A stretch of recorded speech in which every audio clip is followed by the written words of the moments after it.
दोस्तों, मित्रों, रमेश बोरा जी ने इस नाटक में काम भी किया है। तब मैं बहुत एक्टिव था।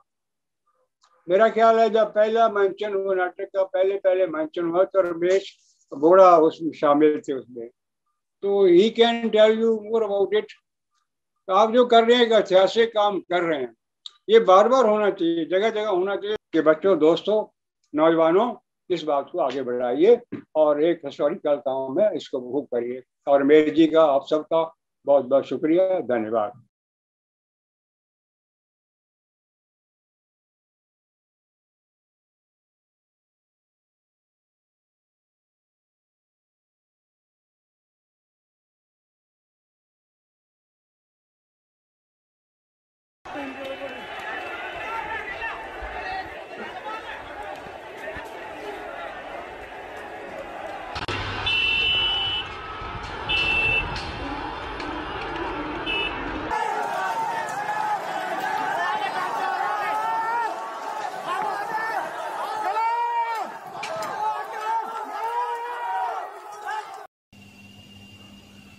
भरी दोपहरी ये कैसा अंधेर हुआ, राह चलते चलते कौन अचानक ढेर हुआ। क्यों हुआ कोई बच्चा अनाथ यहाँ, क्यों कट गिरा किसी का हाथ वहाँ। वीरा हुई किस दिल की बस्ती, किसका घर जलकर राख हुआ। ये किसका लहू है, कौन मरा। ये किसका लहू है, कौन मरा।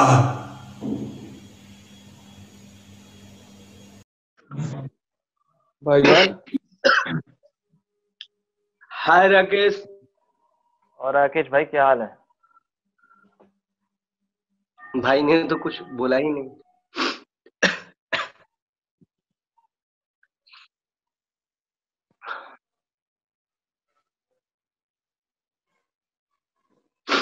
क्या हुआ?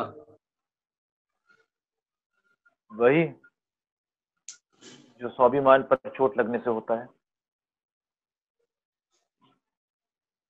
स्वाभिमान के अतिरिक्त हमारे जीवन में और है ही क्या। जब इस पर चोट लगती है तो ऐसा लगता है जैसे सब टूट गया हो।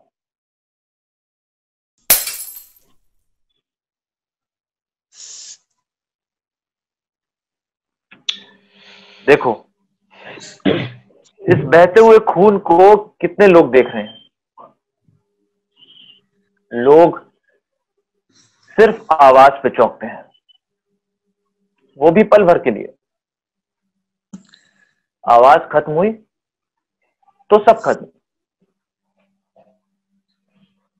फिर दिल टूटने की तो आवाज भी नहीं होती। कौन सुने? खून भी नहीं बहता, कौन देखे? इसीलिए दिलों के टूटने का हमें पता तक नहीं चलता है। अब ये ग्लास टूट गए हैं तो क्या इन्हें फिर से जोड़ा जा सकता है? नहीं। लाख कोशिश करने के बाद भी कोई किर्च, कोई जर्रा किसी भी नंगे पांव में चुभ सकता है, और वो नंगा पांव यकीनन किसी बैरे का होगा, मेरा या तुम्हारा नहीं। अरे हम लोग तो हर वक्त जूता पहने रहते हैं। धरती से हमारा कोई संपर्क ही नहीं रह गया है, लेकिन हम बातें बड़ी बड़ी करते हैं बिना सब कुछ समझे और बिना सब कुछ जाने। आप ठीक कह रहे हैं, लेकिन कई मर्तबा ऐसा भी होता है कि हम झूठी अना को खुदारी समझ बैठते हैं। और क्या ऐसा ही कुछ अब नहीं हो रहा है?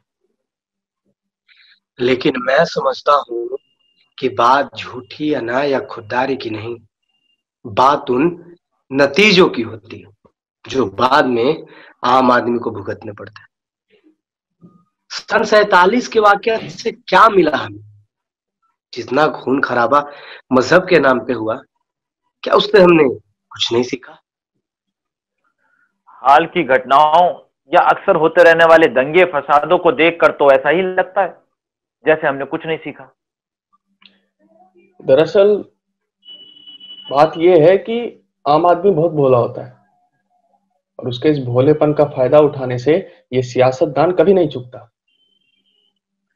मैं आपकी बात से 100% सहमत हूं, लेकिन साथ ही मुझे ऐसा महसूस होता है कि इंसान के अंदर का शैतान गाहे बगाहे सर उठाता रहता है और इंसानियत के मुंह पर कालिक पोत देता है। लेकिन उस कालिक को पोंछने की कोशिश भी तो इंसान ही करता है।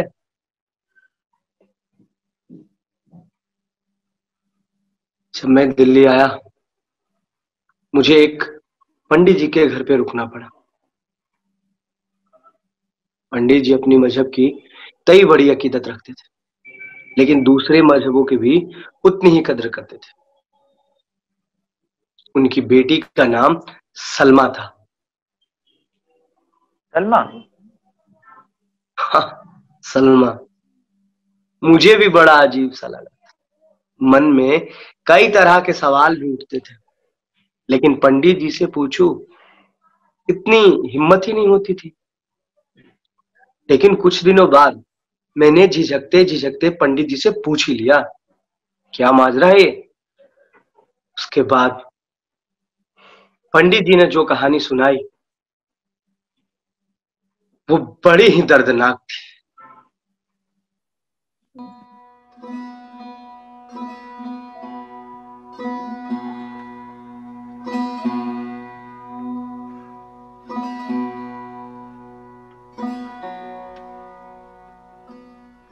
तुमने कुछ सुना? क्या? लगता है तुम आजकल अखबार अखबार नहीं पढ़ते। मुझे भी कुछ लगता है। क्या? जैसे ये तुम चाल टेढ़ी चलते हो, वैसे भी बात हमेशा टेढ़ी करते हो।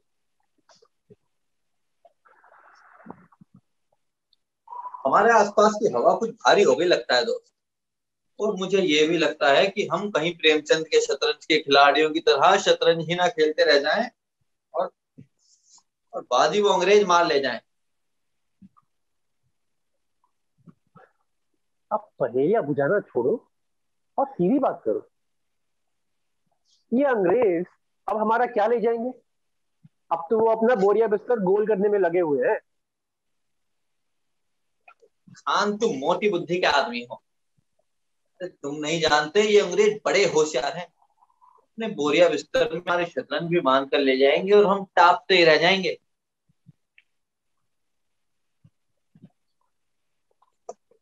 माना कि तुम सियासत में मुझसे ज्यादा दखल रखते हो, फिर भी मेरी एक बात याद रखना, हम अगर हारेंगे तो अपनी बेवकूफियों और अपनी खुदगर्जियों की वजह से, ये इन अंग्रेजों की होशियारी की वजह से नहीं। 1857 की जंगे आजादी भी हम अंग्रेजों की ताकत या होशियारी की वजह से नहीं, बल्कि अपने ही लोगों की गद्दारी की वजह से हारे।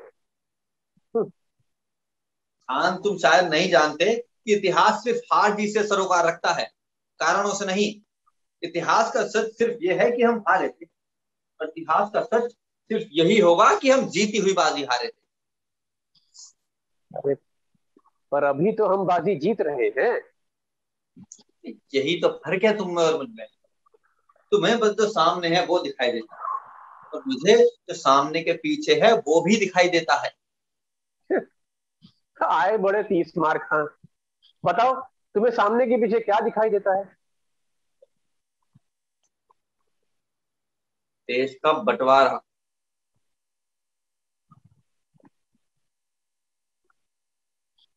क्यों कुफर तोलते हो पंडित जी? कुछ तो सोच समझकर बोला करो। तुम्हारी ऐसी बातें सुनकर मेरा खून खौलने लगता है। दिल करता है तुम्हारा सर फोड़ डालूं। तुम ये जो उल जलूल बक रहे हो, उसका मतलब भी समझते हो? अरे खूब समझता हूँ खान, खूब समझता हूँ। अब ये देश एक नहीं रहेगा। एक टुकड़ा हिंदुस्तान कहलाएगा और दूसरा पाकिस्तान कहलाएगा। हमारे जैसे हजारों लाखों लोगों को इधर से उधर जाना पड़ेगा। और उधर से हजारों लाखों लोगों को इधर आना पड़ेगा।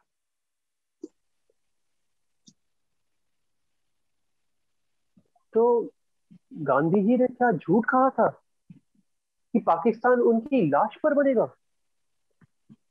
गांधी जी ने तो ठीक ही कहा था, पर क्या? ये कि जब देश की राजनीति की बागडोर गांधी जी के हाथ से निकलकर नेहरू और जिन्ना साहिब के हाथ में आ गई, अब वे दोनों हैं कि एक ही कुर्सी पे बैठना चाहते हैं। ये कैसे हो सकता है? ये नहीं हो सकता। तभी तो कहता हूँ, दो कुर्सियों के लिए देश के दो टुकड़े करने पड़ेंगे। तो क्या चंद्रशेखर, भगत सिंह, राजगुरु सुखदेव, इशफाकुल्ला खान, नेताजी सुभाष चंद्र बोस और जंगे आजादी के हजारों दूसरे परवानों ने सिर्फ इन दो कुर्सियों के लिए इतनी कुर्बानियां दी थी? क्या बता सकते हैं उस खान का क्या होगा जिसे लोग सरहदी गांधी कहते हैं? उन हजारों लाखों नेशनलिस्ट मुसलमानों का क्या होगा जो ना दीन के रहेंगे और ना दुनिया के, जो पाकिस्तान में आ जाएंगे तो मुहाजिर कहलाएंगे और हिंदुस्तान में रहेंगे तो लीगिए या गद्दार कहलाएंगे? और उन हजारों लाखों लोगों का क्या होगा जो इधर उधर आते जाते अपने ही उन भाइयों के हाथों कत्ल होंगे जिनके साथ मिलकर उन्होंने हुबतुल बत्ती के गीत गाए थे? और बस बस बस खान, बस। तुम्हारे इन सवालों के जवाब मेरे पास नहीं। इन सवालों के जवाब हो सके तो तुम देश के नेताओं से पूछना जो ये सब करने जा रहे हैं। मुझे तो सिर्फ इतना मालूम है कि हम तो इस सियासत की शतरंज के तो पिटे हुए मोहरे हैं। हमारे मुकद्दर में तो बस इस शतरंज की मोहरों को आगे पीछे करते रहना बता है। लो, तो भुक्का पियो और चाल चलो।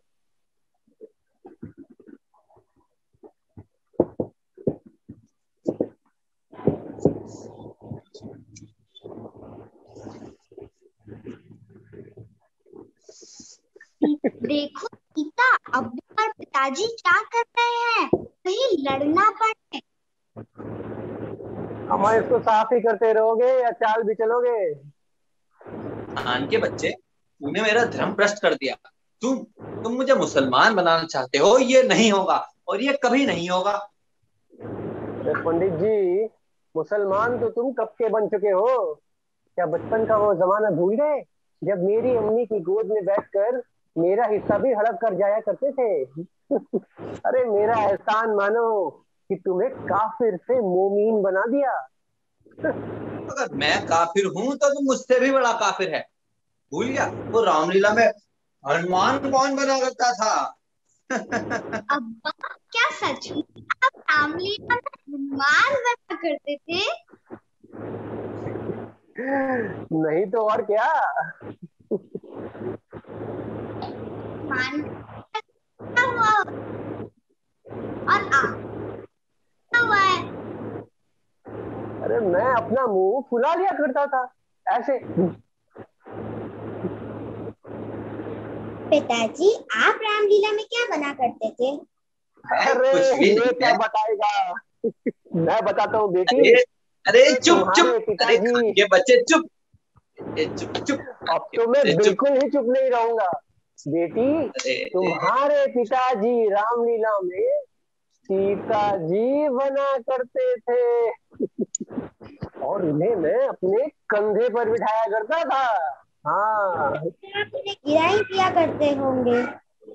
अरे नहीं नहीं, सीता मैया को कौन गिरा सकता है?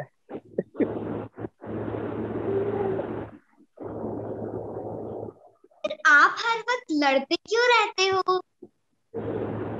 लड़की तो तुम दोनों भी रहती हो। हम कहाँ लड़ते हैं? अच्छा, तो फिर क्या? ये गोलियां कौन लेगा? कौन लेगा ये गोलियां? कौन मैं लेगा? लूंगी, मैं कौन लूंगी। लेगा ये गोलियां? अच्छा ये लो, तुम दोनों लो, ये लो।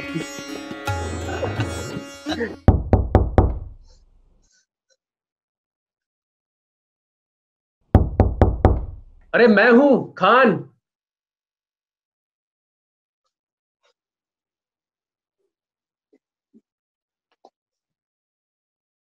अरे इतने परेशान और घबराए हुए क्यों हो? क्या ये भी बताना पड़ेगा? और सीता बिटिया कहाँ है? शायद स्कूल में। दिल छोटा क्यों कर रहे हो? सलमा भी अभी तक नहीं लौटी है। मैं अभी जाकर दोनों को ले आता हूँ। क्या इस समय उधर उधर जाना ठीक होगा? अरे क्यों नहीं होगा? मेरा ही तो इलाका है, मुझे कैसा डर। हम अब तो तुम्हारा ही है। शायद तुम ठीक कह रहे हो, पर ये वक्त ऐसी बातें करने का नहीं है। उसके लिए तो सारी उम्र पड़ी है ना। अभी तो बच्चों की फिक्र करनी चाहिए। हम और कर भी क्या सकते हैं? मैं तुम्हारे दर्द को समझता हूं पंडित, लेकिन फिक्र मत करो। मैं अभी जाकर दोनों को ले आता हूं। तुम रुको। खान साहब, कुफर की पोटली हमारे हवाले कर दीजिए। क्या मतलब? मतलब आप बखूबी समझते हैं, फिर भी बताए देता हूं। मेरी मुराद आपके काफिर दोस्त और उस पंडित के तुखम से है। अमानत में खयानत करना कोई सवाब का काम नहीं है। अरे मियां, इस तरह की बातें सुनते सुनते हमारे कान पक चुके हैं। राम की औलाद को चुपचाप हमारे हवाले कर दो। ठहरो, क्या तुम हराम और हलाल में तमीज कर सकते हो? अगर कर सकते हो तो लो, करो। अरे खान साहब, कहते हैं सीधी उंगली से कभी घी नहीं निकलता। साफ साफ बता दो, उस हरामी पंडित की औलाद इन दोनों में से कौन है? नहीं तो मैं इन दोनों को। ये इतना आसान नहीं। इसके लिए तुम्हें मेरी लाश पर से गुजरना होगा। ये बात है, ये बात है तो लो, आ, लो, आ, लो। आ, सीता, मेरी बच्ची।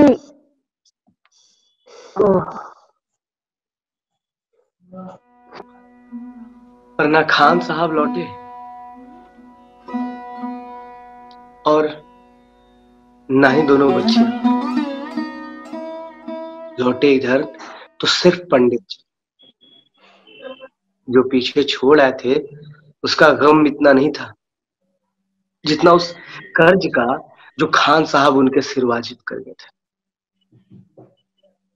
अब उन्हें अपनी बेटी उतनी याद नहीं आती थी जितनी सलमा। दिल्ली पहुंचे तो देखा यहां भी वही हो रहा था जो वो पीछे होता हुआ छोड़ा थे। तो क्या जो सलमा दिल्ली में पंडित जी के साथ रहती थी, वो खान साहब की बेटी नहीं थी? नहीं, वो तो उस कर्ज की अदायगी थी जो खान साहब उनके सिर वाजिब कर गए थे। हुआ ये कि एक शाम जब पंडित जी रिफ्यूजी कैंप से लौट रहे थे तो उन्हें एक सुनसान गली में रोते हुए बच्चे की आवाज सुनाई दी। जब पंडित जी ने उधर जाकर देखा तो देखा कि एक चबूतरे के नीचे नाली में एक नंगी औरत की लाश पड़ी हुई है और उसके मुर्दे सीने से चिपटी हुई एक बच्ची रो रही। शायद वो एक मुसलमान औरत की लाश थी जिसे दंगाइयों ने इज्जत लूटकर मार डाला था। पंडित जी ने रोते हुए बच्ची को अपने सीने से लगा लिया और अपने साथ रिफ्यूजी कैंप लेकर चले गए। पंडित जी ने उस बच्ची का नाम अपने गहरे दोस्त उस खान साहब की बेटी सलमा के नाम पर रखा। पंडित जी को जल्द ही एक अच्छा मकान मिला और उस सलमा को लेकर वहीं रहने लगे। शुरू शुरू में लोगों ने उनसे तरह तरह के सवाल किए। ये बच्ची कौन है, किसकी है? अगर आपकी है तो इसका नाम सलमा क्यों है? वो बच्ची कौन थी, किसकी थी? इन सारे सवालात के जवाब तो पंडित जी के पास भी नहीं थे। और जिन सवालात के जवाब वो जानते थे वो उन्हें दूसरे को नहीं खुद को बताते थे। पंडित जी ने सलमा को मुसलमान बेटी की तरह पाला।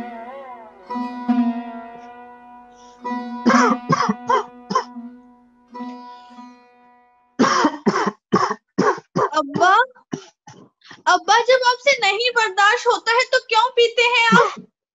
देखना, कल से ना इस घर में हुक्का नजर नहीं आएगा। मैं कल सुबह ही विष्णु से कहकर इसे बाहर फेंकवा दूंगी। अरे कल क्या फेंकवाना, मैं अभी फेंक देती हूँ।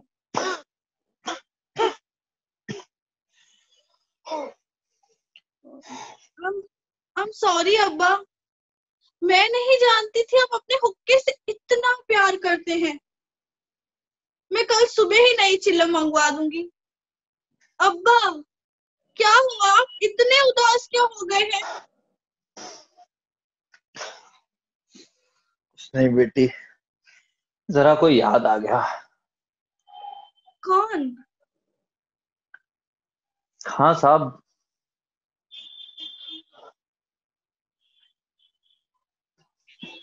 अच्छा तूने शाम की नमाज अदा की?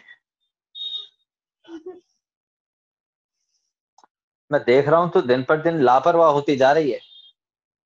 बोल, शाम की नमाज क्यों नहीं अदा की तूने? वो ना मेरी गुड़िया को बुखार हो गया है, इसीलिए।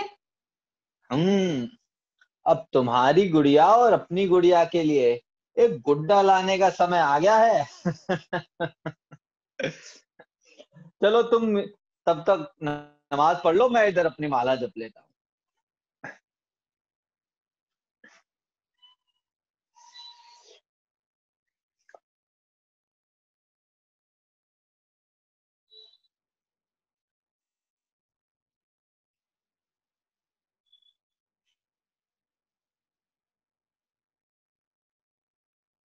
पंडित जी अब नहीं रहे, लेकिन सलमा है और खूब खुश और अपने अब्बा का नाम पंडित जी ही बताती है। इसीलिए कहता हूं कि मजहबी जुनून एक बात है और इंसानी रिश्ते दूसरी बात। जुनून में आकर जो हम उल्टा सीधा कर बैठते हैं उसे ठीक करने में उम्रें गुजर जाती है। आप तो काफी उदास हो गए। अदीबों के साथ यही मुश्किल रहती है मियाँ। इस सख्त दौर में जीने के लिए सख्त जान होना बेहद जरूरी है। क्यों अब्दुल साहब? अरे भाई, आपका क्या ख्याल है?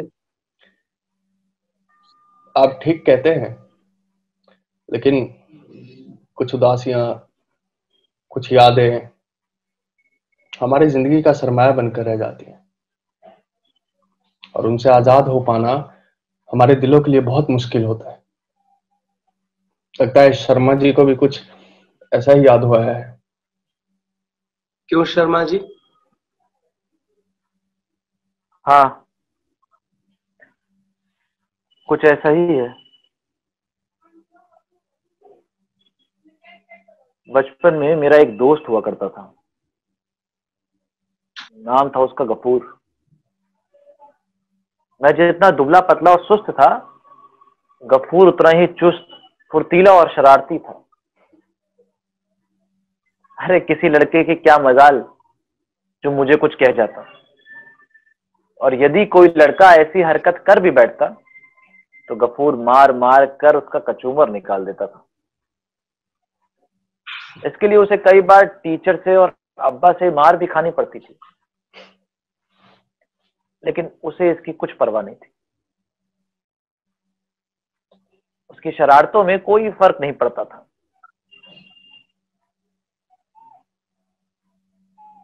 मेरे प्रति प्यार दिखाने का उसका ढंग भी निराला था। ओ कृष्णा, धार से निशाना लगाएगा? नहीं। क्यों? हिम्मत नहीं पड़ती है, शर्माता है। बुद्धू, क्या हम नदी में एक साथ नंगे नहीं नहाते? माँ ने मना किया है। माँ कहती है जहाँ मुसलमान पेशाब करें वहां पेशाब नहीं करते, नर्क में जाना पड़ता है। तेरी माँ मर जाए। तो क्यों मेरी माँ क्यों मर जाए? क्योंकि वे ऐसी गंदी बातें करती हैं। तो फिर तेरी माँ भी मर जाए। क्यों मेरी माँ क्यों मर जाए? क्योंकि वह कहती है कि काफिर के साथ रहने से ईमान खत्म हो जाता है। जो हमारी माँ मर गई तो हमें रोटी कौन खिलाएगा? हाँ ये बात तो सही है। तो फिर क्या करें? चल साथ साथ पेशाब करें। हाँ चल। तू समझो धार चला सकता है? मैं ऐसा कैसे कर सकता हूँ? क्योंकि दूसरे आदमी पर पेशाब करना बहुत बुरी बात होती है, बहुत बुरी। अच्छा डरपोक कहीं का। तो मैं डरपोक नहीं हूँ। अगर तू साथ हो तो मुझे लगता है कि मैं कुछ भी कर सकता हूँ। अरे चल साला। नहीं सच कहता हूँ मैं। ये बात है तो मैं जो कहूंगा वो तू करेगा? हाँ करूंगा। सोच ले। सोच लिया, पर तू साथ रहे ना। हाँ साथ रहूंगा। तो बोल। हाँ उस बुड्ढे को बोल तेरी बुढ़िया मर गई। तेरे दिमाग को खराब नहीं हुई है? मैं ना कहता था तू डरपोक है साले, अब बोल ना। ठीक है। ओए बुड्ढे सुन, तेरी बुढ़िया मर गई।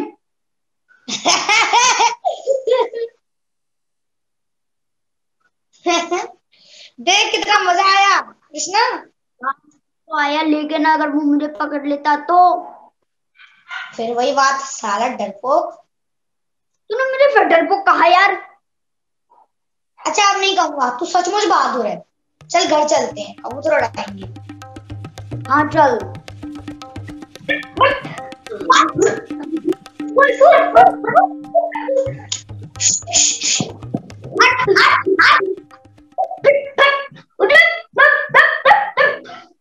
गफूर।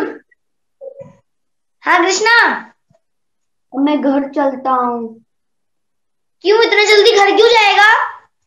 यार मुझे प्यास लगी है। तो उसमें घर जाने वाली क्या बात है, मेरे घर का पानी पी ले। नहीं पी सकता। क्यों नहीं पी सकता?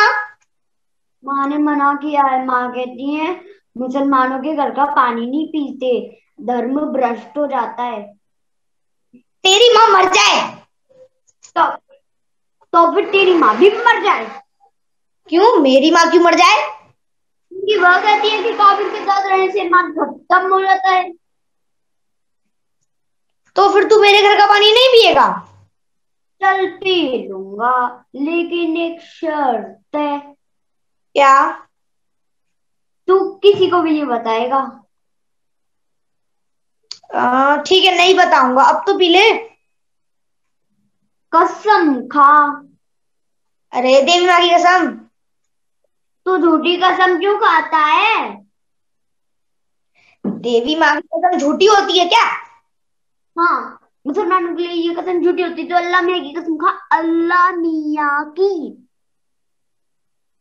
नहीं, इतनी सी बात के लिए अल्लाह मियाँ को क्यों तकलीफ दूं? तो फिर ठीक है, मैं चलता हूँ।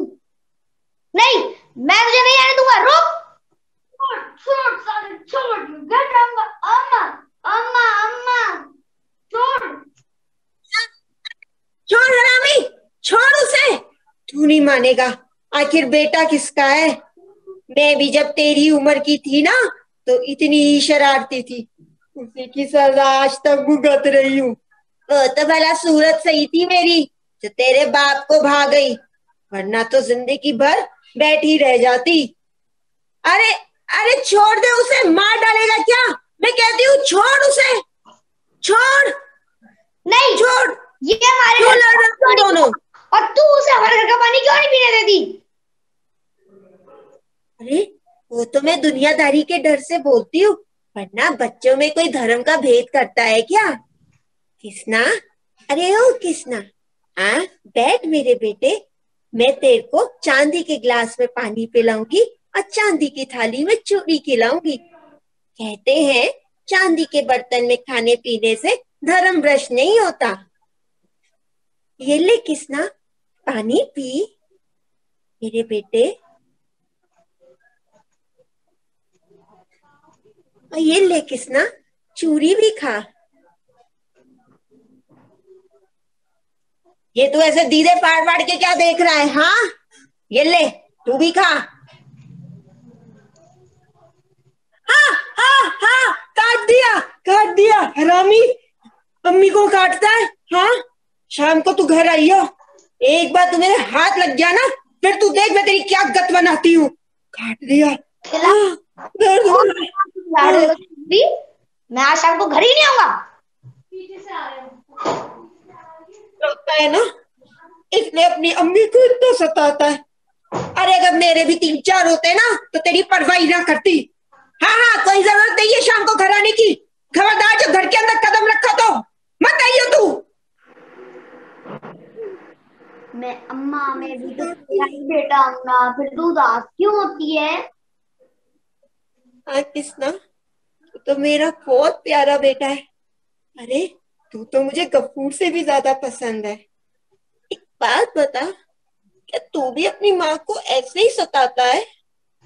नहीं, उसकी नौबत ही नहीं आती। माँ के पास फुर्सत ही नहीं है लाड़ लगाने की। माँ के 2-3 नहीं 5 हैं। अब उसे थोड़े ही पता होगा कि मैं कहाँ हूँ।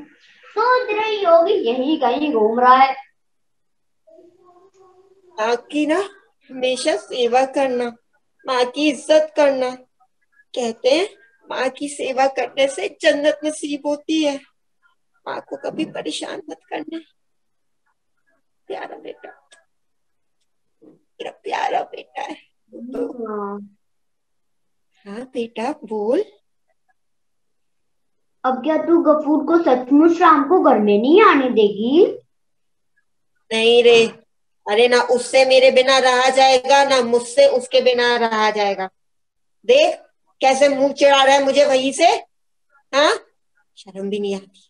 आ बैठ इधर, आजा, तुझे भी खाना खिलाऊं मैं। ये ले, खा चूरी। वो तो मैं कृष्णा के कहने पे तेरे को आज खाना खिला रही हूँ, वरना तो आज पूरा तुझे भूखा ही रखती। आज तुझे खाना नहीं मिलता। ये ले और खा।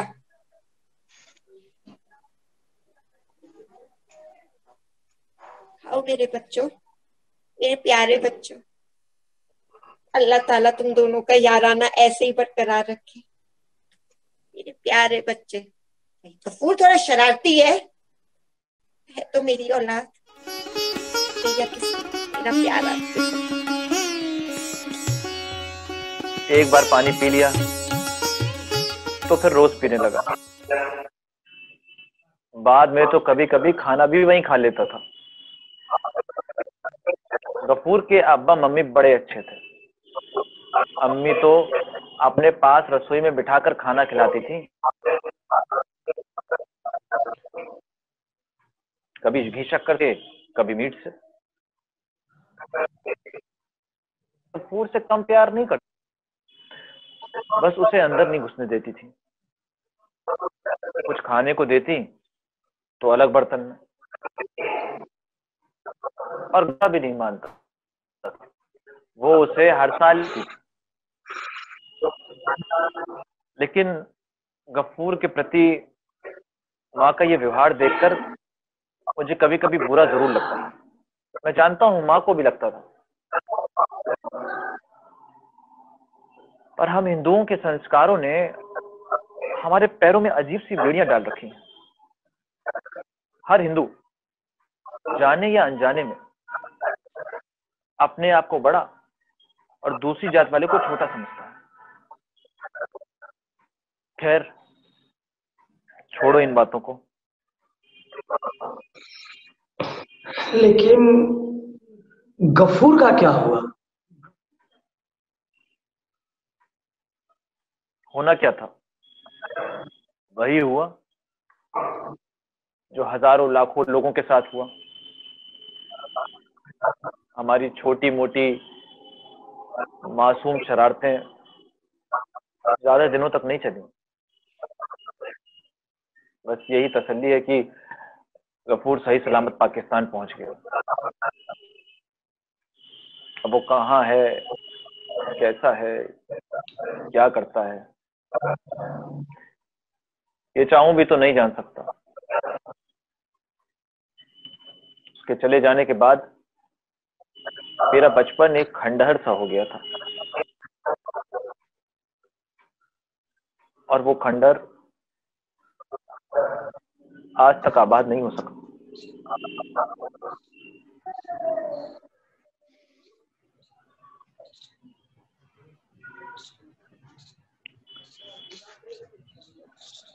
भोलानाथ जी, अरे आइए आइए, चले आइए।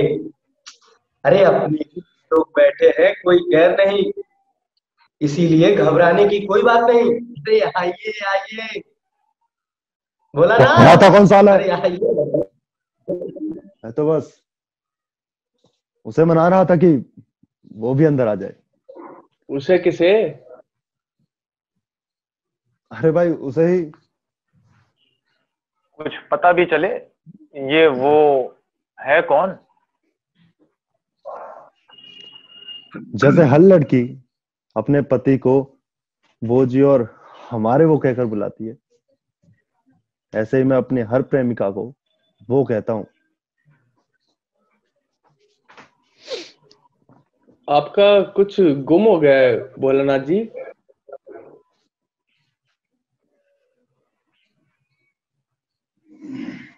तो फिर ढूंढ क्या रहे हैं? उसके सवालों का जवाब। वो उसके किसके? अरे भाई उसी के जो अंदर नहीं आई। कौन अंदर नहीं आई? क्या नाम बताना जरूरी है? नहीं, जरूरी तो नहीं, उसी तरह जैसे हमें बोर करना जरूरी नहीं। अच्छा, तुम आप लोगों को बोर कर रहा हूं, तो क्या आप पहले बोर नहीं हो रहे थे? हाँ, अगर मेरे आने से बोर हो गए हैं तो।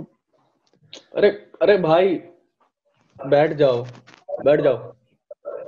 नहीं बैठता। क्यों नहीं बैठते? इसलिए नहीं बैठता क्योंकि मैं और आप लोगों को बोर करना नहीं चाहता। बोर नहीं करना चाहते हो तो बैठ जाओ, और ये बताओ कि तुम ढूंढ क्या रहे थे? अरे भाई बताया तो, उसके सवालों का जवाब। उसके किसके? क्या नाम बताना जरूरी है?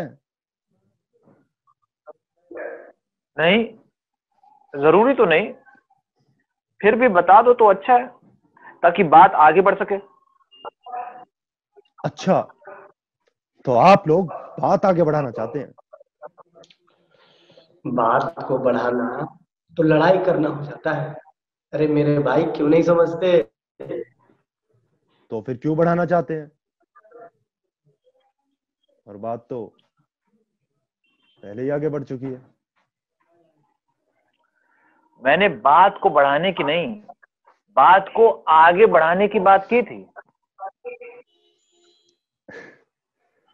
यानी आपने मुझसे उस लड़की का नाम जानने की कोशिश की थी? हाँ, और क्या? पर आप हो कि बात का बतंगड़ बनाए जा रहे हो। अच्छा, अब मैं आपसे एक सवाल पूछूं? हाँ पूछिए। हाँ हाँ पूछिए। हाँ पूछिए। क्या आपने मेहंदी हसन की गाई हुई वो गजल सुनी है, जिसमें उनके एक शेर का मतलब है कि मोहब्बत को छिपाना ही मोहब्बत है? हाँ सुनी तो है। वो शेर है, माना कि मोहब्बत को छुपाना है मोहब्बत, माना कि मोहब्बत को छुपाना है मोहब्बत, पर फिर भी किसी रोज चुपके से जताने के लिए। पर आप इससे क्या साबित करना चाहते हैं? ये आप क्या लगा रखे आप लोगों ने?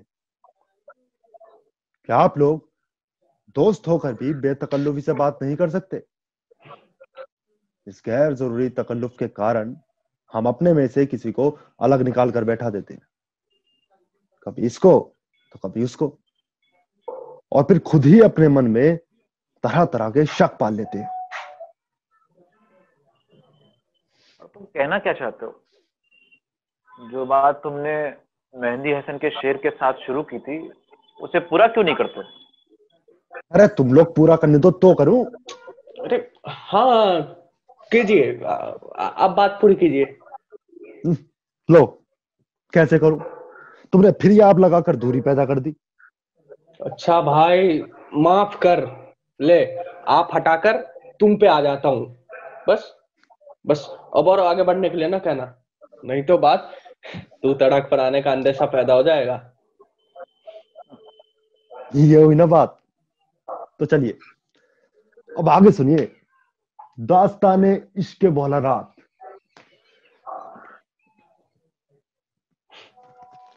आप लोग माने या ना माने, पर सच्चाई तो यह है कि आप भीतर ही भीतर इस लड़की का नाम जानने के लिए परेशान है। नहीं, ये तुम्हारे काम ख्याली है। हो सकता है ऐसा ही हो, पर क्या कृपया करके आप मुझे मेरी बात पूरी करने का अवसर प्रदान करेंगे? देखा, अब तुम खुद तकल्लुफ से काम लेने लगे हो, या शुद्ध राष्ट्रीय भाषा में कहूं तो तुम अत्यधिक शिष्ट, भद्र और सम्भ्रांत होने की चेष्टा कर रहे हो, हैं? वाह वाह वाह वाह वाह शर्मा जी वाह, ये तो आज पता चला कि आप में सेंस ऑफ ह्यूमर भी है। आप आगे बढ़िए भोलानाथ प्रसाद सिंह जी। अब बात आगे बढ़ सकती है। तो मैं खुद आप लोगों से बात पूछना चाहता था कि जब मोहब्बत को छिपाना ही मोहब्बत है, तो आप लोग मुझसे उस लड़की का नाम क्यों जानना चाहते हैं, जो कि मेरी प्रेमिका भी हो सकती है? प्रेम का सीधा संबंध तो दिल से होता है, इसलिए भाई प्रेम तो दिल में छिपा कर रखने की चीज है, कोई सड़क पर मुजाहरा करने की तो नहीं। इसको हम जितना छिपा कर रखेंगे उतना ही ज्यादा मजा आएगा। अरे पंजाब में इसलिए शायद वो कहावत है कि चोरी का गुड़ मीठा होता है। अबे यार भोलानाथ, तुमने तो कमाल ही कर दिया। तुम तो बिल्कुल फिलोसफरों की तरह बात करने लगे। बस तुम इतने में फ्लैट हो गए? अरे भाई अभी तो आगे सुनो। हाँ सुनाओ, लगता है आज का दिन तो तुम्हारा ही है बेटा। आप मुसलमान है ना, और हर मुसलमान इश्क का राग अलापते अलापते मर जाता है। और जहां तक मैं समझता हूँ शायरी का शौक भी रखते होंगे। बेशक शायर नहीं है, पर मुसलमान तो है। इसलिए चलिए बताइए कि इश्क कितने तरह का होता है? 2 तरह का, इश्क मजाजी और इश्क हकीकी। शाबाश बरखुरदार, मेरा ख्याल है कि आप ठीक कह रहे हैं। क्यों फरीद, तुम्हारा क्या ख्याल है? अब अधिक बढ़ने की कोशिश मत करो और सीधे सीधे असली बात पर आ जाओ। शर्मा जी तेवर मत दिखाइए, नहीं आता लो असली बात पर। आपको जो करना है कर लीजिए।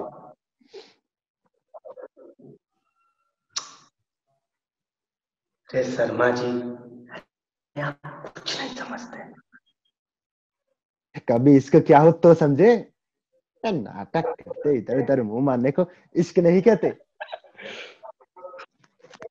मैं शर्मा जी, ये आप क्या कर, शर्मा जी क्या कर रहे हैं? अरे सुन लीजिए, इधर उधर खुद मुंह मारता फिरता है और बदनाम मुझे करता है। वैसे इधर उधर मुंह मारना कोई बुरी बात नहीं है, ना लड़कों के लिए और ना लड़कियों के लिए। अरे भाई इधर उधर मुंह मारना तो सेहत के लिए बहुत जरूरी है। वैसे ही जैसे सेहत के लिए कभी कभी जुलाब ले लेना जरूरी है। अरे भाई गांधी जी तो रोज अनीमिया क्या करते थे।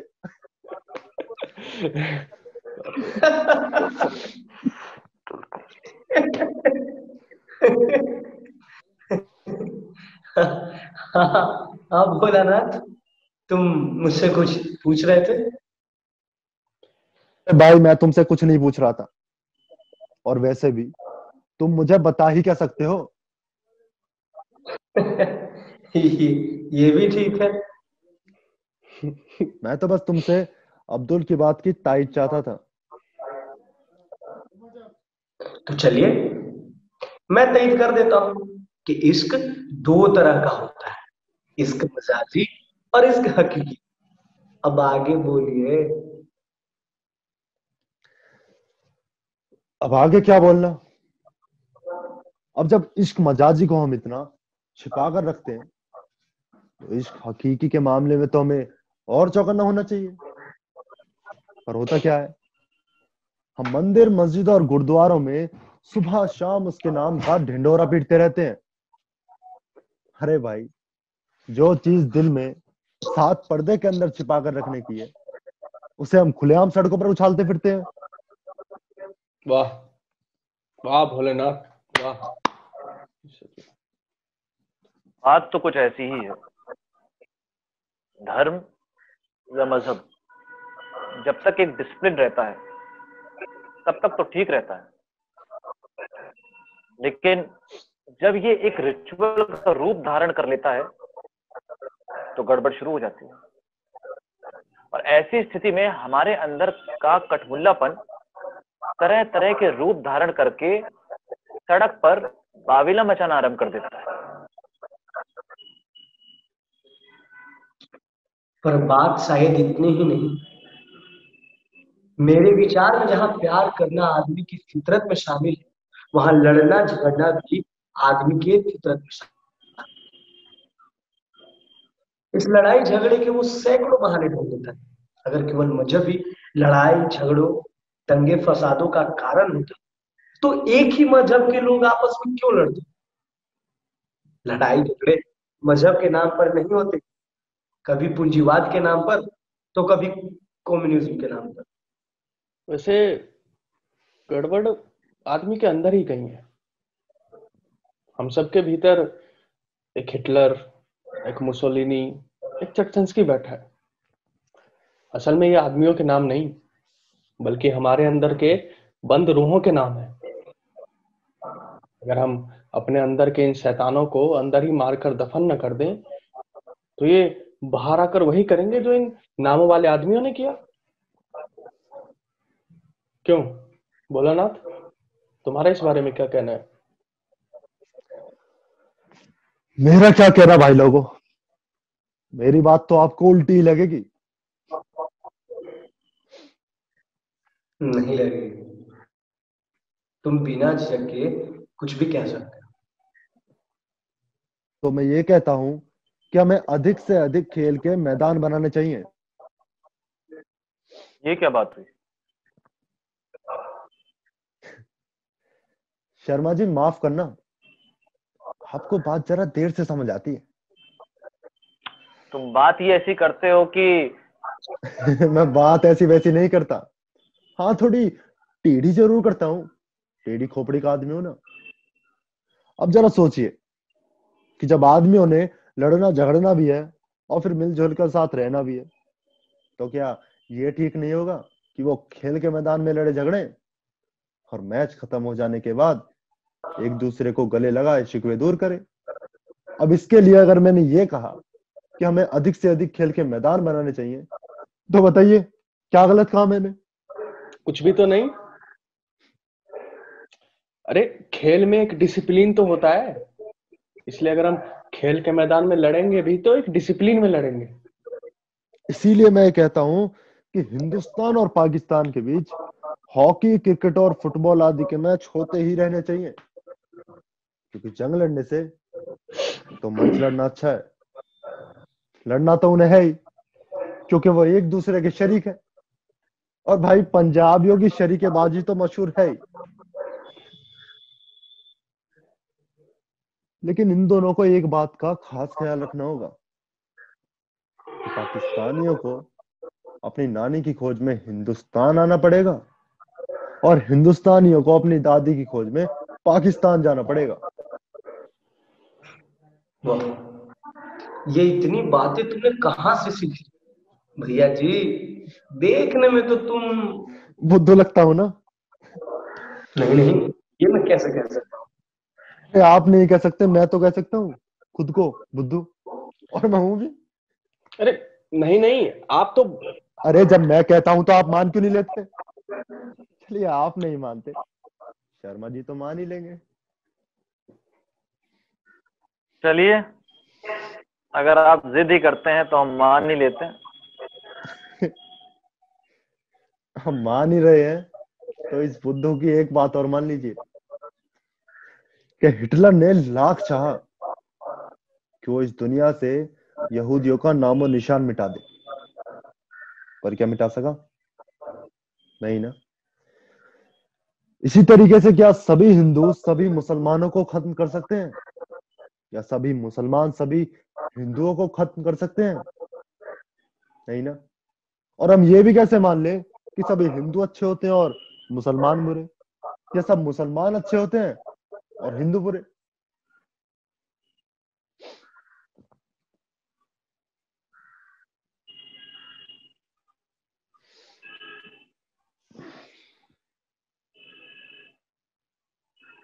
कुछ और नहीं कहोगे? क्या कुछ और है कहने को? क्यों? उस लड़की की बात तो बीच में ही रह गई। क्या उसके बारे में कुछ नहीं बताओगे? तो आप अभी तक उस लड़की के बारे में परेशान है? परेशान नहीं, सिर्फ ये जानना चाहेंगे कि वो कौन थी और अंदर क्यों नहीं आई। कौन थी ये तो मैं नहीं बताऊंगा। कोई हो तो बताओ ना। चलिए यही मान लीजिए। हाँ, आप कहते हैं तो यही मान लेते हैं। और अगर ये मान लें कि कोई लड़की तो थी और वो अंदर नहीं आई, तो इस हालत में क्या हम जान सकते हैं कि वो अंदर क्यों नहीं आई?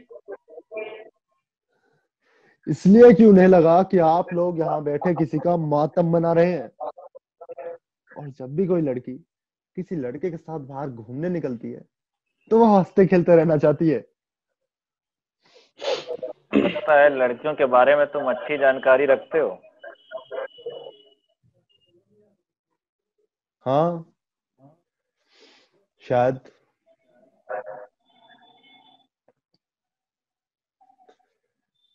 माई माई ओ एक शिकेरा यार बनाया,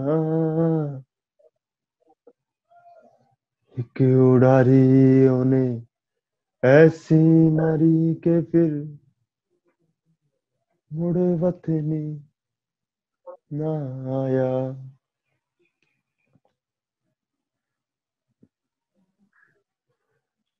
क्या बात है, तुम इतने उदास क्यों हो गए हो? नहीं, मैं वो कुछ सोच रहा था। क्या? यही के सब मजहब के लोग, क्या मर्द और क्या औरत, सब एक ही तरह का पहनावा पहनने लगे हैं। और इस मॉडर्न कल्चर का एक फायदा तो हुआ है, यही के इस पहनावे को देखकर ये तमीज करना मुश्किल है कि कौन हिंदू है और कौन मुसलमान। बिल्कुल ठीक। आप मुसलमान है ना? हाँ, हूँ तो सही। अगर आपको किसी मॉडर्न हिंदू या मुसलमान औरत में तमीज करनी पड़ जाए तो आप कैसे करोगे? काम तो मुश्किल ही है। ऐसे में अगर आपको किसी हिंदू औरत को मारना पड़ जाए तो आप कैसे करोगे? तो आपने मुझे समझ क्या रखा है? क्या मैं वैसी हूं जो ऐसा काम करूंगा? भोलानाथ, तुम्हें ऐसी बातें नहीं करनी चाहिए थी। देखिए, मैंने किसी का दिल दुखाने के लिए कोई बात नहीं की। मैंने तो बस एक बात को स्पष्ट करने के लिए एक सिचुएशन अब्दुल भाई के सामने रखी थी। अब आप लोगों ने मेरे से इतनी सारी उल्टी सीधी बात की, मैंने तो किसी बात का बुरा नहीं माना, पर फिर भी अगर अब्दुल भाई को मेरी बात बुरी लगी हो तो मैं माफी चाहता हूँ। भोलानाथ जी बैठिए बैठिए। I am sorry. जो पूछना है पूछिए। मुझे और कुछ नहीं पूछना, मैंने जो पूछना था पूछ लिया।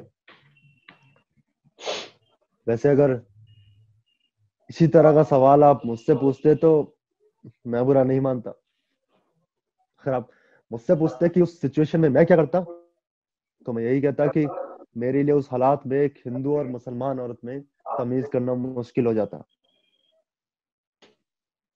हो सकता था कि उस जुनून में मैं एक हिंदू औरत को ही मार देता।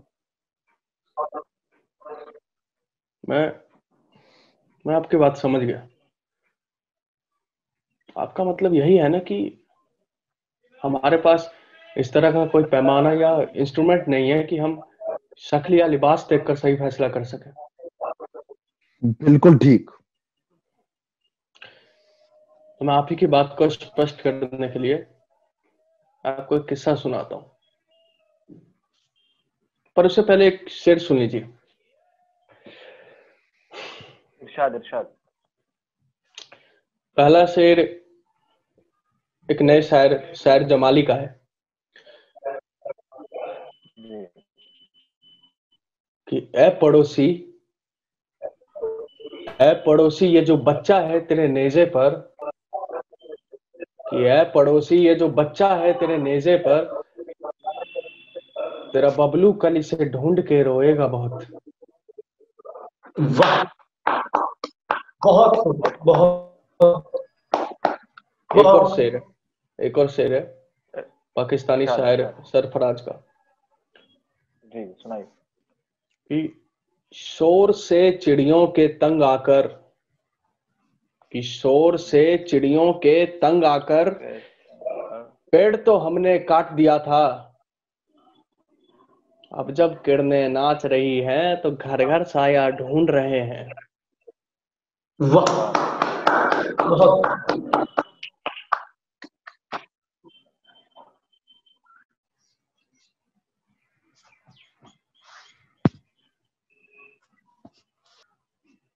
और वो किस्सा क्या है? हमारे शहर का वाक्य है। मैं दोनों किरदारों को बखूबी जानता हूं। दोनों दोस्त थे, एक का नाम था शंभू और दूसरे का शफीक। आपने फरमाया दो दोस्त हैं, क्या अब नहीं है? एक है।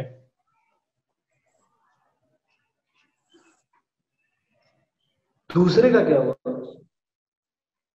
पूरी बात सुनेंगे तो सब समझ आ जाएगा। सुनाइए। दोनों बचपन के दोस्त थे, खूब घुटती थी दोनों में।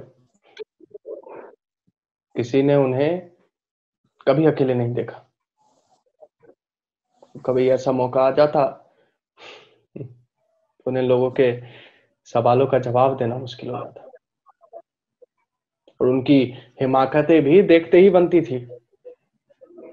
हमारे उधर एक बहुत बड़ा मेला लगता है, वो दोनों साहब भी वही मेला देखने पहुंच गए।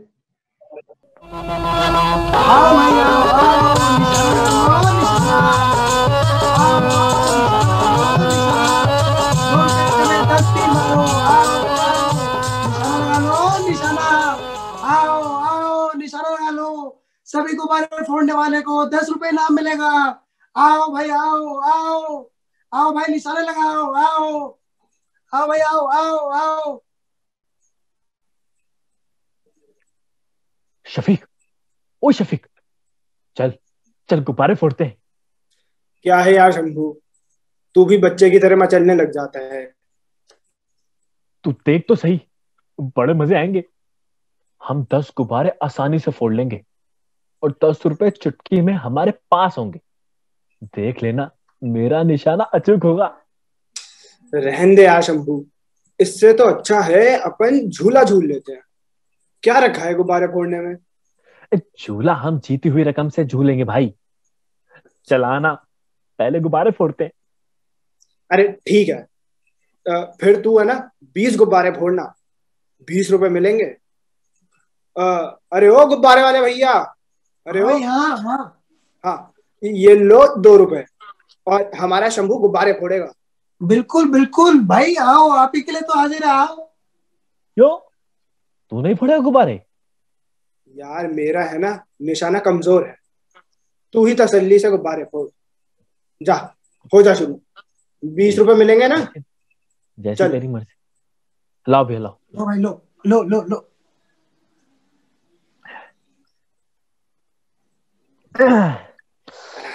नहीं होगा भाई, तुमसे ना होगा। रुक जा, होगा होगा होगा, दूसरा भी होगा।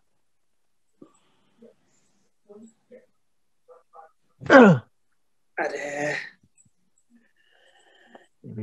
रुक जा, ये आखिरी आखिरी लगेगा।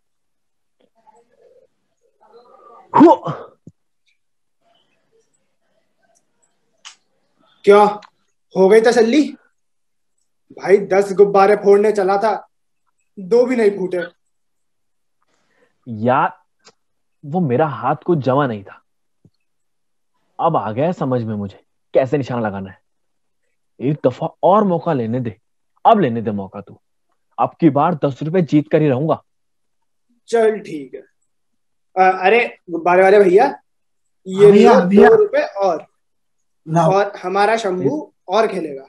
चल शंभू, अरे बिल्कुल इस बार बिल्कुल, पक्का। इस बार तो लग ही जाएगा।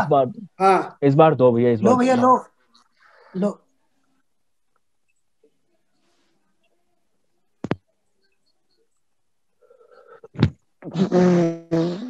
अरे क्या हो रहा है, ये क्या हो रहा?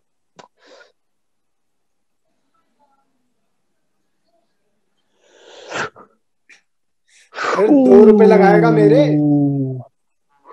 नहीं नहीं, अब लग जाएगा, अब लग जाएगा, अब लग जाएगा शफीक भाई, अब लग जाएगा।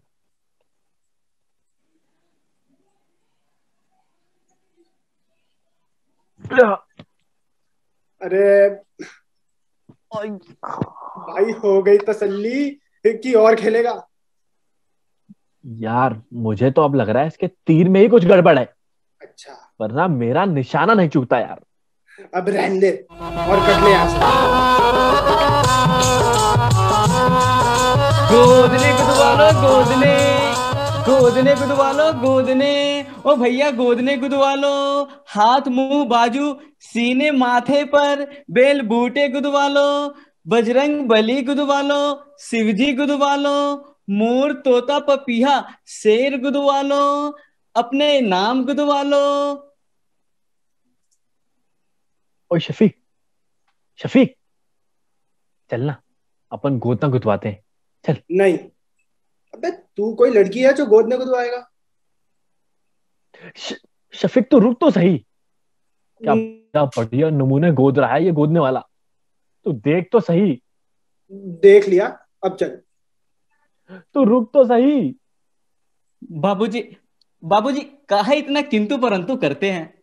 मैं बस 2 रुपए लूंगा और दोनों भाइयों की बाजू पर मनचाहा गोदना गोद दूंगा। सारी उम्र की यादगार रह जाएगी। बाबूजी गुदवा लो ना, बोहनी हो जाएगी मेरी। मान जाना यार, 2 रुपए में जाता क्या है तेरा? चल ठीक है, फिर बता क्या गुदवाने। बताओ बाबूजी, फिर क्या बनाऊं? मोर तोता पपिया शेर बाज या फिर बेल बूटे? अरे नहीं नहीं, ये सब नहीं चलेगा। तो फिर दोनों भाइयों के नाम गोद दूं? हाँ, ये ठीक रहेगा। हाँ, ये बिल्कुल ठीक रहेगा, बिल्कुल ठीक रहेगा। अपनी अपनी अपनी बाजू आगे कर दो बाबूजी, और अपना नाम बताओ। मेरा नाम है शफीक, ये लो। अरे रुको रुको, मेरी बाजू पर शंभू लिखना। हाँ शंभू। शफीक, ओए शफीक, तू अपनी बाजू पर मेरा नाम क्यों गुदवा रहा है? अबे ताकि तू हमेशा मेरे साथ रहे। तो फिर मैं भी तुझे अपने अपने से अलग थोड़ी ना होने दूंगा। ये भैया सही है। मेरी बाजू पर तुम गोदना शफीक। शफीक लो लो।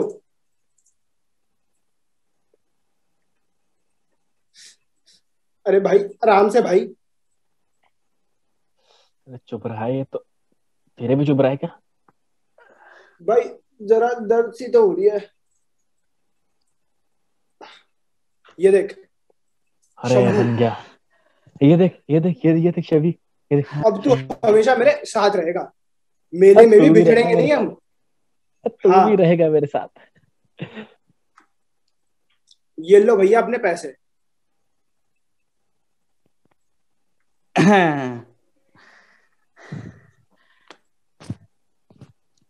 चल चल अब आगे चलते हैं। ले लो चूड़ियां, रंग बिरंगी चूड़ियां, लाल नीली हरी पीली गुलाबी चूड़ियां, चूड़ियां चढ़वा लो। 1 रुपए में 4 चूड़ियां, चूड़ियां ले लो भैया चूड़ियां। भैया ये चूड़ियां कैसी दी आपने? 1 रुपए में 4 बिटिया। 1 रुपए में 4? और वो हरी वाली? हरी वाली भी 1 रुपए की 4। हरी वाली भी 1 रुपए की 4? बसंती बसंती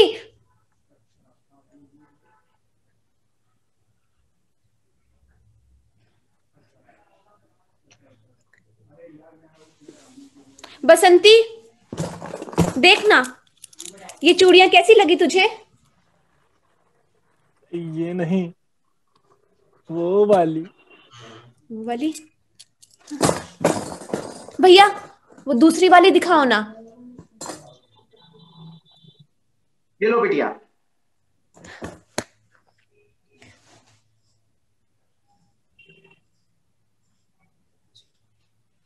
ये वाली भी नहीं? ये नहीं भैया वो वाली। वो वाली। अब ये भैया गुलाबी वाली देखो बिटिया। हाँ गुलाबी वाली दिखाओ।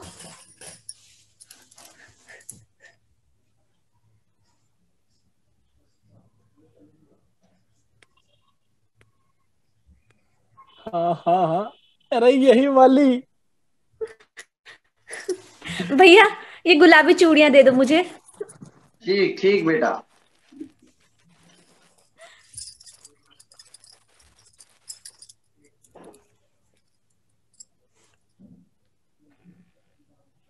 ये लो बेटा।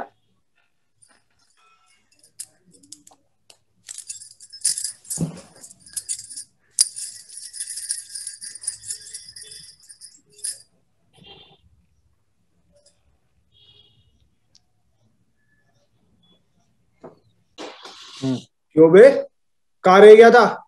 चल चल नौटंकी शुरू होने वाली है। मैं पूछता हूँ कहाँ रह गया था? तब का तो पता नहीं, लेकिन अब तो लग रहा है कि हम कहीं कभी नहीं रहे। कुछ पता भी चले कि हुआ क्या? हाय क्या मखमली उंगलियां थी, क्या सुडोल कलाइयां थी। और और क्या? हाय क्या कीच के टेढ़ा तीर मारा था जालिम ने, गालिब के तीरे मीम की तरह।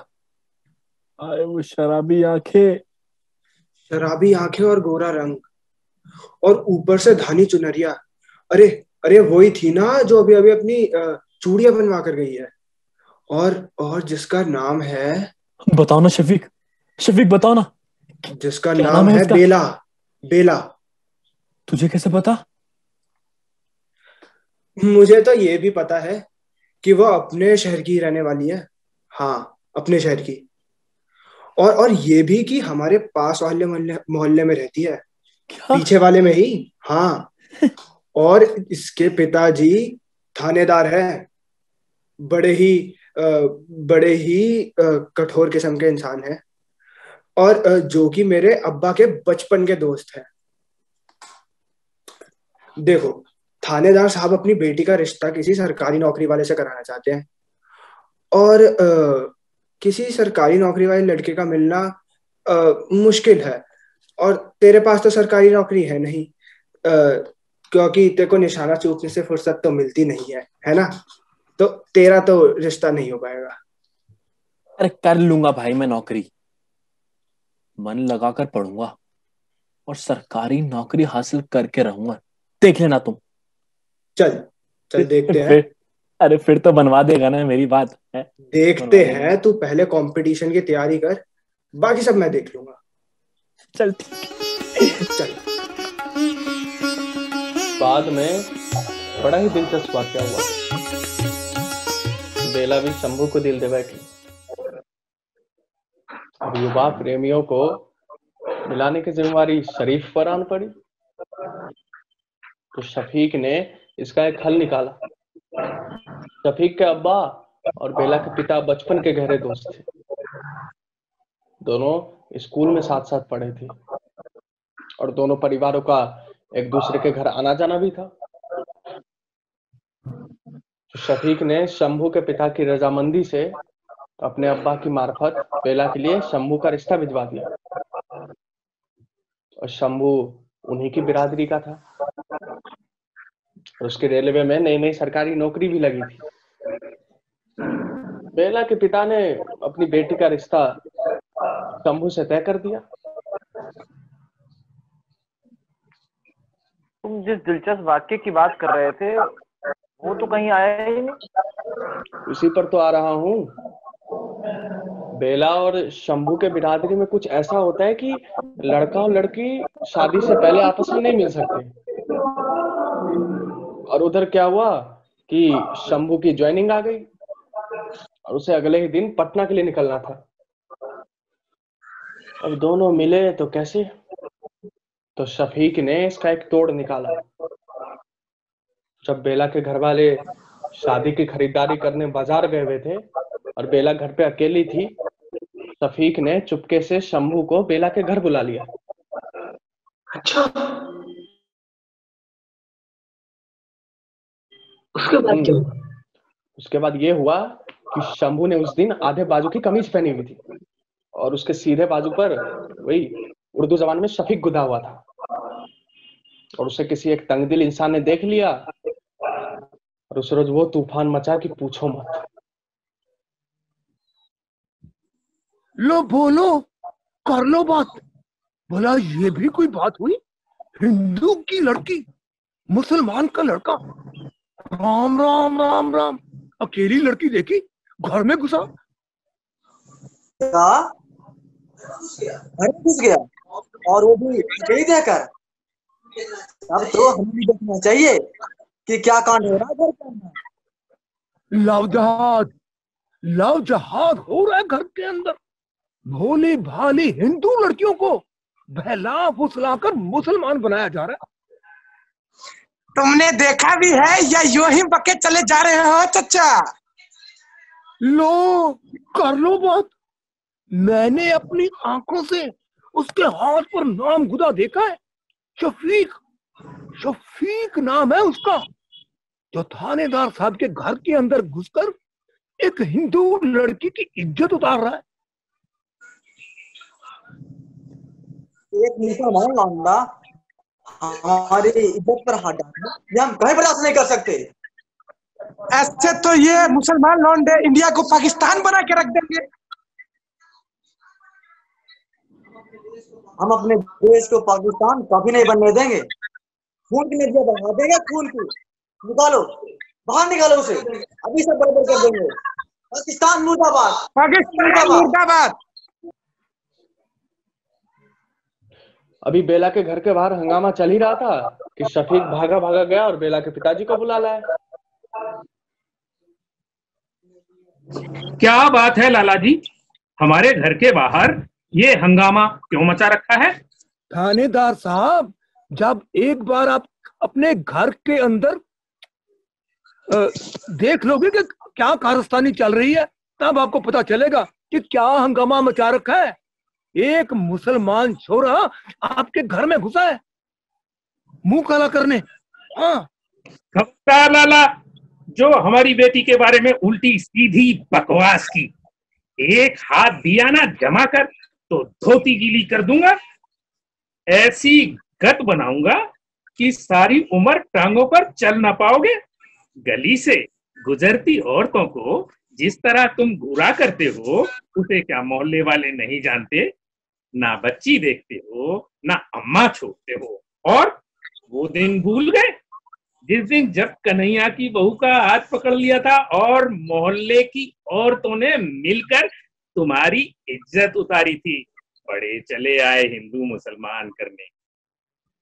हमारी बात मत मानो थानेदार साहब, लेकिन एक बार अपने घर का दरवाजा खुलवा कर देख लो। देखो कि मुसलमानों का छोरा आपके घर में घुसकर क्या गुल खिला रहा है। हाँ? पहले तो तुम्हें मैं बता दूं लाला कि मेरे घर जो लड़का आया हुआ है वो कोई आवारा छोरा नहीं है, मेरा होने वाला दामाद है। और दूसरी बात यह है कि हमारे दामाद का नाम शंभू है और वो उन्हीं तारक प्रसाद मेहता का पोता है जिससे तुम दिन छुपे मर्दानगी की दवाएं लेने जाते हो। और रही उसके बाजू पर ये शंभू गुदा हुआ है ना, वो मेरे दामाद का नाम है। दोनों ने अपनी अटूट दोस्ती के चलते एक दूसरे के नाम एक दूसरे की बाजुओं पर गुदवा लिए हैं। समझ में आया? जो बंदा सारी जिंदगी शहर की औरतों पर बुरी नजर रखता रहा वह ठरकी बंदा आ गया मोहल्ले में धर्म का ठेकेदार बनकर हिंदू मुसलमान दंगा करवाने। अब तू यहां से जाता है या तेरी पूजा उतारूं? उस घटना के कुछ महीनों बाद बेला और शंभू की शादी हो गई। शंभू बेला को लेकर पटना चला गया जहां उसकी रेलवे में नौकरी लगी थी। और शफीक का दिल भी शहर में नहीं लगा और वो बंबई अपने मामा के पास चला गया और उनके कारोबार में हाथ बटाने लगा। कभी मिलने को दिल करता तो शफीक शंभू के साथ रहने के लिए पटना चला जाता और कभी शंभू बेला को साथ लेकर शफीक से मिलने बंबई चला जाता। दोनों खुश थे और अब शफीक के लिए लड़की देखी जा रही थी।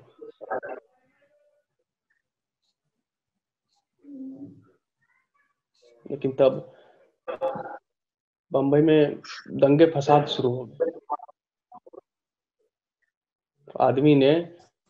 आदमियों को भेड़ बकरियों की तरह काट डालना शुरू कर दिया और हमारा शफीक दंगइयों में फंस गया। नारे तकबीर, अल्लाहू अकबर। मार दो साले को, भाग के जाने में मार दो साले को। रुको भाई, मार देना। पर मेरी एक बात तो सुन लीजिए।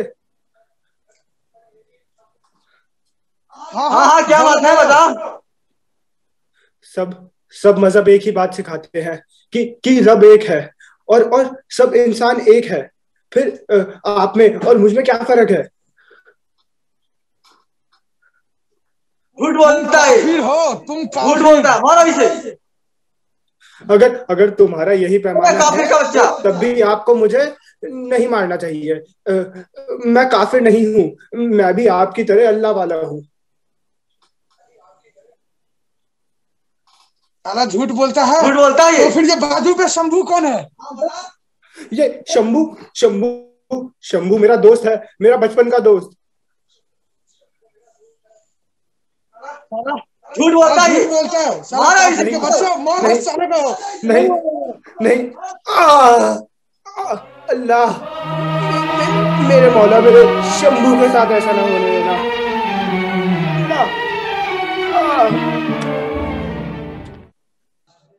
हाँ,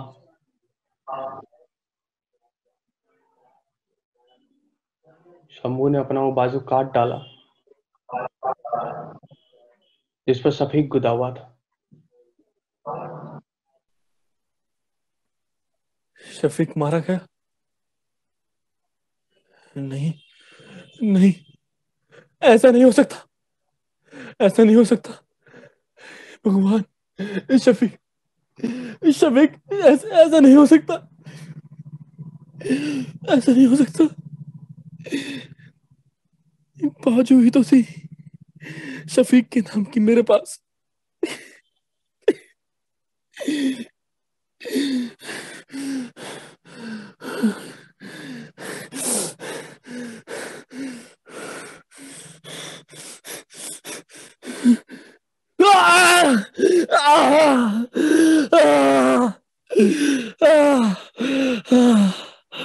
शंभू ने अपना वो बाजू काट डाला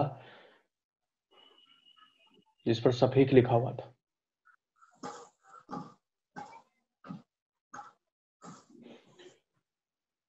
सवाल पैदा होता है कि क्या हम इसी तरह खुद अपने ही बाजू काटते रहेंगे?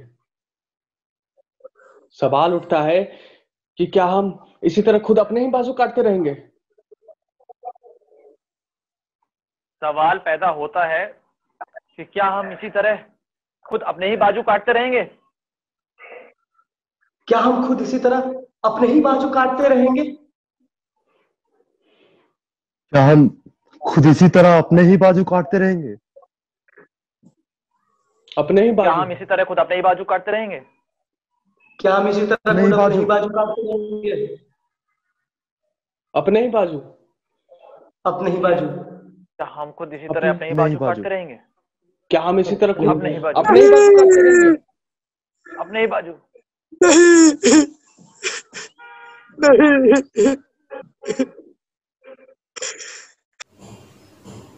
मासूमों को मारने वाला हो सकता इंसान नहीं, नफरत किसी भी मजहब का फरमान नहीं, कत्ले आम और आगजनी इंसानों का दस्तूर नहीं, वहशत का चलन दुनिया में हमको मंजूर नहीं, इंसानी रिश्तों की कड़ियां जोड़, उठ उठ जुल्म से आंख मिला, यह किसका लहू है? कौन मरा? यह किसका लहू है? ये सबका लहू है। ये सबका लहू है। ये सबका लहू है। सबका लहू है। सबका लहू है। सबका लहू। सबका लहू है। ये सबका लहू है। ये सबका लहू है। सबका लहू है। ये सबका लहू है। ये सबका लहू है। सबका लहू है। ये सबका लहू है। सबका लहू है। सबका लहू है। ये सबका लहू है। ये सबका लहू है। ये सबका लहू है। सबका लहू है। सबका लहू है।